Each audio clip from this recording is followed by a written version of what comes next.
तंत्रभावावर गांभीर्यपूर्वक धडपकड करतो की दोघी वेगळी नहीं, ये राहुल है। ये कोई ऐसी छोटी बात नहीं। देखिए, महाराष्ट्र मत देखिए, यूपी को भी देखिए।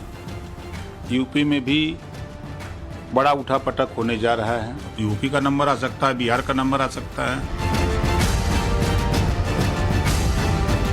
जो जिससे मिलते हैं उनसे कहो वो ले जाए, हमारे जिनसे वो मिलते हैं उनसे कह दो कि ले जाए।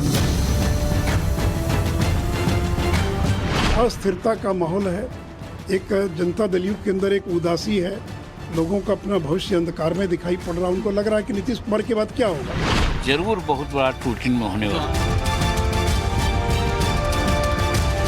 कांग्रेस के लोग तो तैयार बैठे हुए, किस दिन क्या हो जाए आप देखिएगा। रिक्टर पैमाने पर महाराष्ट्र की राजनीति का भूचाल कितना रिकॉर्ड किया गया। ताजा सियासी स्पंदन बता रहा है कि अब पटना पैक्ट वाली सारी विपक्षी पार्टियों के आला कमान इस अनुसंधान में लगे हैं कि पैरों के नीचे जमीन बची भी है या नहीं।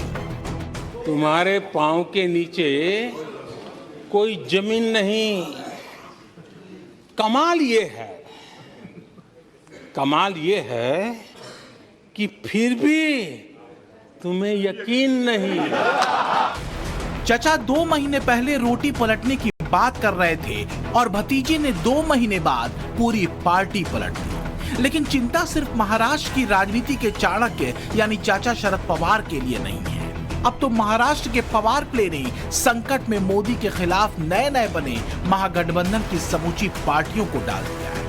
बेचैन सब है कि क्या नीतीश कुमार की जेडीयू, राहुल गांधी की कांग्रेस, अखिलेश यादव की समाजवादी पार्टी और ममता बनर्जी की टीएमसी पर भी ग्रहण काल शुरू हो चुका है। कहीं ऐसा न हो ऐन वक्त पर अधिग्रहण हो जाए और महागठबंधन का मामला सफा चट। अस्थिरता का माहौल है, एक जनता दल यू के अंदर एक उदासी है, लोगों का अपना भविष्य अंधकार में दिखाई पड़ रहा है। उनको लग रहा है कि नीतीश कुमार के बाद क्या होगा। भी जनता दल यू तो इस स्वरूप में रह नहीं सकता है। राष्ट्रीय जनता दल के लालू यादव ने तो अपने बेटे को उत्तराधिकारी बना दिया, लेकिन नीतीश जी ने अपने पार्टी के किसी को उत्तराधिकारी बनाने के बजाय राष्ट्रीय जनता दल के नेता तेजस्वी यादव को अपना उत्तराधिकारी घोषित कर दिया है। सुशील मोदी जी मुंगेरी लाल का हसीन सपना देखते रहते हैं और वो फिर मुंगेरी लाल का हसीन सपना देख रहे हैं। देखिए, कोई सीरियस आदमी अगर कोई बोले तो उसका सीरियस जवाब दिया जाता है। मोदी जी सीरियस आदमी हैं ही नहीं। तो क्या महाराष्ट्र में मोदी खेमे से चले एक तीर ने कईयों को लपेट दिया? क्या महाराष्ट्र के राजनीतिक भूकंप के आफ्टर इफेक्ट से समाजवादी पार्टी भी टूट जाएगी, नीतीश बाबू का जेडीयू वाला किला भी ढह जाएगा और बिहार में कांग्रेसी कुनबा भी क्या इसी तर्ज पर बहेगा? क्या एनसीपी की क्रांति दीदी की टीएमसी में अशांति लाएगी? यूपी में भी बड़ा उठापटक होने जा रहा है। समाजवादी पार्टी के कई विधायक और सांसद दल छोड़ करके कुछ लोग सरकार के विस्तार में शामिल होना चाहते हैं कि सरकार का विस्तार, उसमें अगर हमको शामिल कर लिया जाए तो वो शपथ लेते हुए आपको दिखेंगे। कई लोग हैं कि जो लोकसभा का टिकट चाहते हैं, वो दिल्ली से लेकर लखनऊ तक अपना जुगाड़ बैठाए हुए हैं। बिहार में भी हमारे बहुत से एमएलए, बहुत से एमपी घुट करके रह रहे हैं नीतीश कुमार की तानाशाही से। नीतीश कुमार किसी से नहीं मिलते थे। जब जीतन मांझी एक सीएम है वो मिलना चाहते थे तो भाया मीडिया से मिलाते थे। वो क्या विजय चौधरी से बात कर लीजिए। तो ये किसी भी एमएलए के लिए, किसी भी वैसे इम्पोर्टेंट आदमी के लिए ये अपमानजनक बात है। तो सबको ये अपमानित करते रहते हैं। तो वैसी परिस्थिति में इनके साथ कौन रहेगा? तो निकट भविष्य में आप देखिएगा कि जरूर बहुत बड़ा टूटिन में होने वाला है। कांग्रेस के लोग तो तैयार बैठे हुए, जेडीयू के लोग थोड़ा नीतीश जी का चेहरा भी देख रहे हैं, इतने दिनों तक साथ रहे तो। लेकिन कांग्रेस में कुछ नहीं है, सब लोग तैयार बैठे हुए हैं। किस दिन क्या हो जाए आप देखिएगा कि संभव यह भी हो सकता है कि जेडीयू से पहले कांग्रेस में ही न खेला हो जाए बिहार। तो वहीं बंगाल बीजेपी के अध्यक्ष सुकांत मजूमदार दावा कर रहे हैं कि ममता के भतीजे अभिषेक बनर्जी से परेशान टीएमसी के कई वरिष्ठ नेता पंचायत चुनाव के नतीजों के बाद पार्टी छोड़ देंगे। Mamata Banerjee is trying to establishing her nephew in politics, in political life. All the veteran TMC leaders, those build the TMC with their own hand, are annoyed with the TMC party. You just wait. In this panchayat election, the Mamta's party will be defeated, and then a similar kind of thing may happen in state of West Bengal. तो क्या पश्चिमी विक्षोभ 2024 के पहले कई राज्यों के विपक्षी मौसम पर असर डाल देगा? मोदी का दांव महागठबंधन के पांव जमने से पहले ही उसे चारों खाने चित्त कर देगा। मोदी के खिलाफ विपक्षी एकता के पटना मंच पर जब ये पार्टियां उदित हुई थी, सवाल तभी थे कि क्या मोदी के खिलाफ ये गठबंधन जमीन पर कोई करामात कर पाएगा और क्या ये महागठबंधन वास्तव में चल पाएगा, क्योंकि विचारधारा से लेकर सीटों के बंटवारे तक में बड़े पेंच थे। जहां तक ऑपोजिशन, अब हर दल के नेता को शायद लगता होगा कि मैं ही प्रधानमंत्री न बन जाऊं। हर दल के नेता को लगता होगा कि भाई देखिए मैं क्यों कॉम्प्रोमाइज करूं। अब यहां तो 1 to 1 की बात कर रहे हैं, तो क्या ममता बनर्जी ये मान जाएगी कि वो अपनी जगहों के कुछ सीटों पे कांग्रेस को वो अलाउ कर देगी या लेफ्ट पार्टीज को अलाउ कर देगी? लेफ्ट पार्टीज और ममता जी तो कभी आई टू आई मिल ही नहीं सकते। कांग्रेस भी ऐसे तो नहीं मिल सकती है, लेकिन समझो मान लो कोई 2-4-5 सीटों की बात हुई तो कांग्रेस 2-4-5 सीटों में मान जाएगी, ममता जी उससे ज्यादा देने के लिए तैयार नहीं होगी, तो फिर अलायंस कैसे होगा? वही लेफ्ट पार्टीज के साथ होगा। कई राज्यों में, आज उत्तर प्रदेश में भी अगर कांग्रेस कहेगी अखिलेश जी को कि मुझे 20 सीट दे दो या 25 सीट दे दो, मुझे नहीं लगता कि अखिलेश जी उस सीट को, इतनी नंबर को मानने को तैयार होंगे। शरद पवार और उनकी पार्टी भी इसी गठबंधन का हिस्सा थी। तय ये हुआ था कि विपक्षी महागठबंधन की अगली बैठक 13-14 जुलाई को बेंगलुरु में होगी, लेकिन उससे पहले ही खेल हो गया और एनसीपी ही टूट गई। अब इस बेंगलुरु बैठक को भी टाल दिया गया है, हालांकि हवाला संसद सत्र का दिया जा रहा है।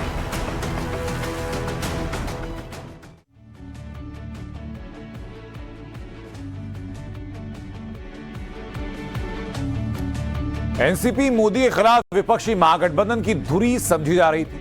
दावा यह था कि महाराष्ट्र में एनसीपी, कांग्रेस, शिवसेना, उद्धव गुट लोकसभा चुनाव में बीजेपी के लिए मुश्किल खड़ी कर सकता था, लेकिन इस हालिया फेरबदल के बाद बीजेपी, शिवसेना और एनसीपी की तीकड़ी मोदी को चुनौती देने वाले महागठबंधन के लिए चुनौती बन चुकी। समझाता हूं आपको। महाराष्ट्र में 2019 के लोकसभा चुनाव में बीजेपी को 23 सीटें मिली थी, शिवसेना को 18 सीटें, लेकिन ध्यान रखिए कि तब शिवसेना बीजेपी के साथ मिलकर चुनाव लड़ी थी।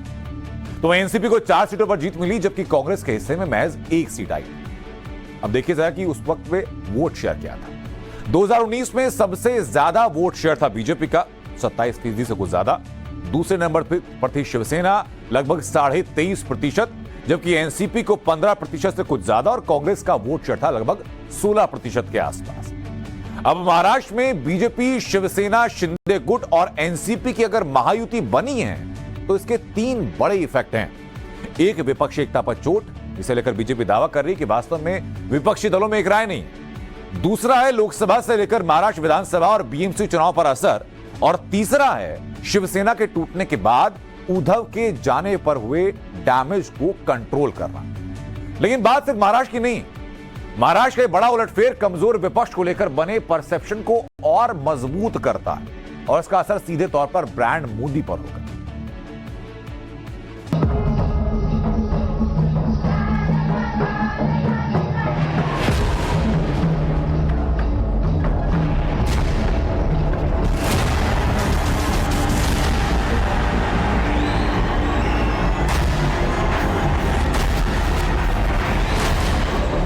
महाराष्ट्र की महायुति क्या ब्रांड मोदी के असर को राष्ट्रीय परिप्रेक्ष्य में और व्यापक करेगी, खासकर तब जब विपक्षी खेमे में बैठे महाराष्ट्र की राजनीति के चाणक्य खुद अपनी बैठकों में ये कह चुके हों कि 2024 के समर में मोदी विजय तय है।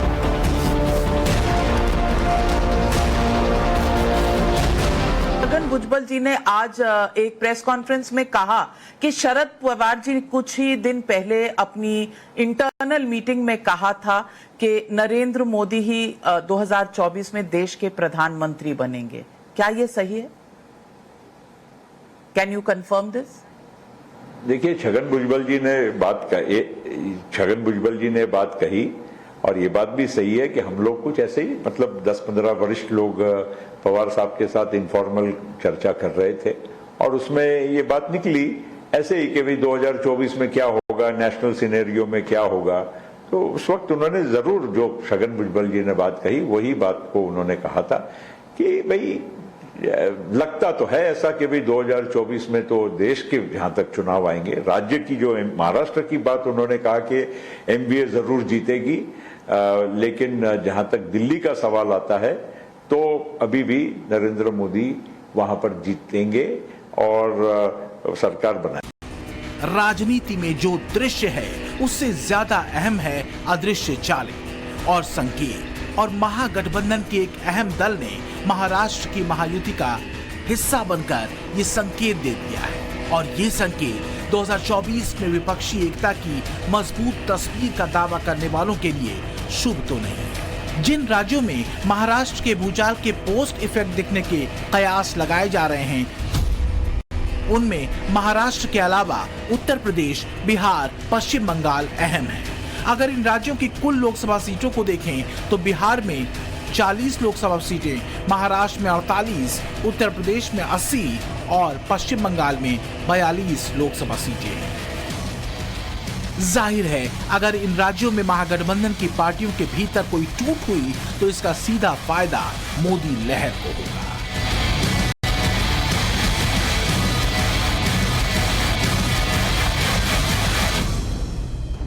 अगर देखें तो 4 राज्यों में से यूपी में बीजेपी के लिए कोई दिक्कत नहीं दिख रही, जबकि महाराष्ट्र और बिहार को लेकर बीजेपी के लिए चुनौती बताई जा रही थी। अब अगर इन दोनों राज्यों में विपक्ष कमजोर हुआ तो इसका सीधा फायदा होगा बीजेपी को। महाराष्ट्र में बनी महायुति विपक्ष के सत्ता स्वप्न को ठेस पहुंचा सकती है। यही वजह है कि विपक्षी एकता के राग वाले दल बिफरे हुए हैं। तरह की कायरतापूर्ण कार्रवाई बिहार में करने का साहस और दुस्साहस भारतीय जनता पार्टी में नहीं है। समूची जनता दल यू अपने चमत्कारिक नेता श्री नीतीश कुमार के नेतृत्व में पंक्तिबद्ध है। नीतीश कुमार खाली बिहार के नहीं, समूचे देश के जो सामाजिक न्याय की प्रक्रिया में लगी दल और व्यक्तियों के समूह हैं, उनके नेता हैं। अब महागठबंधन के राग में रमे जेडीयू के लिए चुनौती बड़ी है। कहां नीतीश मोदी के खिलाफ जमीन तैयार कर रहे थे, राजनीति के चाणक्य शरद पवार से सलाह मशविरा कर रहे थे, और कहां खुद चाणक्य अभी कौन सी जमीन पर खड़े हैं उन्हें नहीं मालूम। महाराष्ट्र में उठी लहर सिर्फ महाराष्ट्र तक सीमित रहेगी ये कहा नहीं जा सकता, लेकिन ये तो तय है कि महागठबंधन के नाम पर उड़ाया गया गुब्बारा फिलहाल जमीन पर आ चुका है, तब तक जब तक कि नई हवा इसमें फूकी न जाए। पर दिक्कत यह है कि अभी तो खुद कई विपक्षी पार्टियों के आलाकमानों की सांसें फूली हुई हैं और कुछ फिलहाल बीजेपी की ए और बी टीम खोजने में जुटे हुए हैं। दिल्ली में विपक्ष की मीटिंग हुई और विपक्ष के नेताओं ने कहा कि कांग्रेस पार्टी मीटिंग में टीआरएस को बुलाना है। हमने विपक्ष को साफ कह दिया कि अगर टीआरएस इस मीटिंग में आएगी तो कांग्रेस पार्टी इस मीटिंग में नहीं आएगी। हमने कहा कि टीआरएस बीजेपी की बी टीम है, हम उसके साथ नहीं बैठेंगे, हम उसको तेलंगाना से हटाएंगे। बीजेपी की बी टीम से हम समझौता कभी नहीं कर सकते।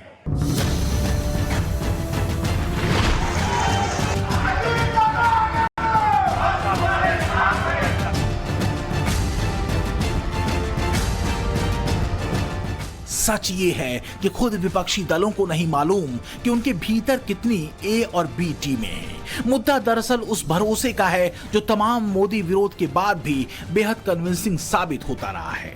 वो मोदी ब्रांड जिसके असर का जिक्र शरद पवार तक कर चुके हैं, तब भी जब वो मोदी के खिलाफ महागठबंधन बनाने के काम में जुटे थे। तो क्या महागठबंधन के जवाब के तौर पर एनडीए 2.0 कसा जाना शुरू हो चुका है? ऐसे में सवाल ये कि 2024 में मोदी विजय क्या और तगड़ी होगी? ब्यूरो रिपोर्ट, टाइम्स नाउ, नव भारत।